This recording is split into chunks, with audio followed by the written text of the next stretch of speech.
My son started college, and I'm pretty proud of him because he actually went out and worked hard and paid for the first semester of tuition, paid the books. One of his first courses is English composition. It reminded me of when I took my first English comp course. Now, I was well out of high school. I was 8 years out of high school. I was in the Navy.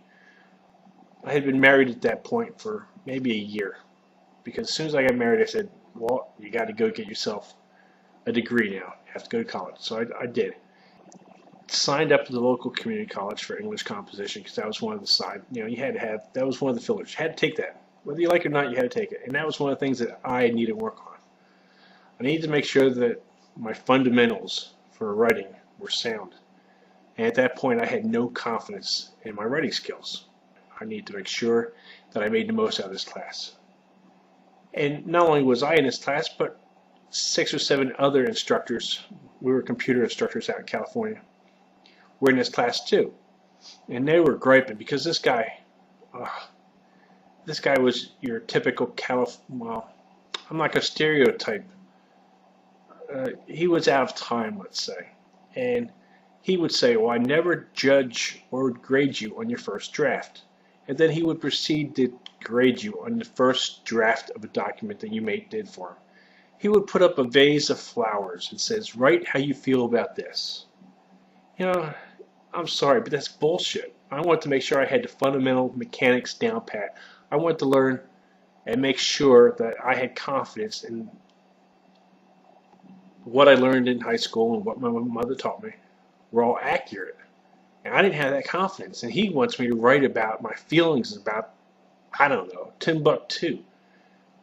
The guy was driving all of us crazy, and they were all coming to me, and they would say, we got to get out of here. And I told them, nah, look, just stick it out, finish the class, and just move on. Just finish this class and move on.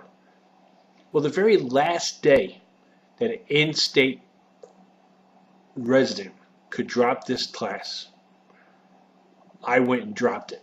I bailed on all those people I had convinced to stay the course, just gut it out, just finish it up, because this guy was horrible.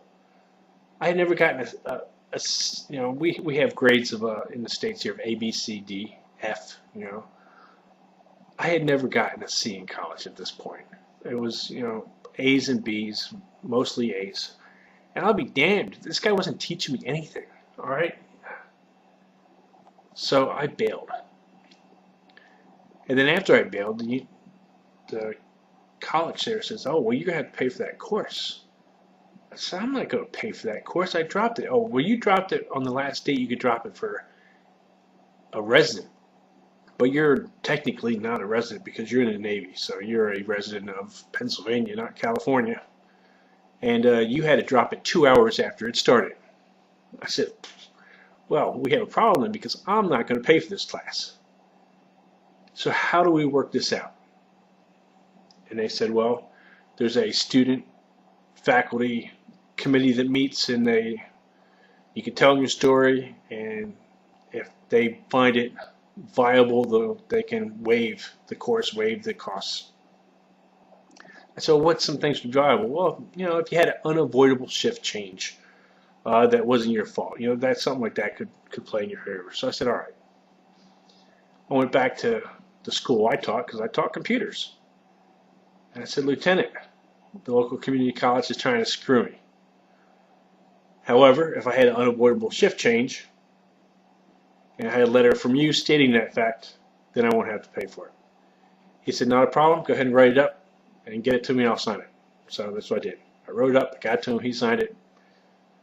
All costs for that particular class was waived. Of course, the guys that I left stranded in that class, I didn't hear the end of that. However, I did end up taking a English composition course in Treasure Island, which is just outside San Francisco, halfway across the Bay Bridge, actually, between Oakland and San Francisco.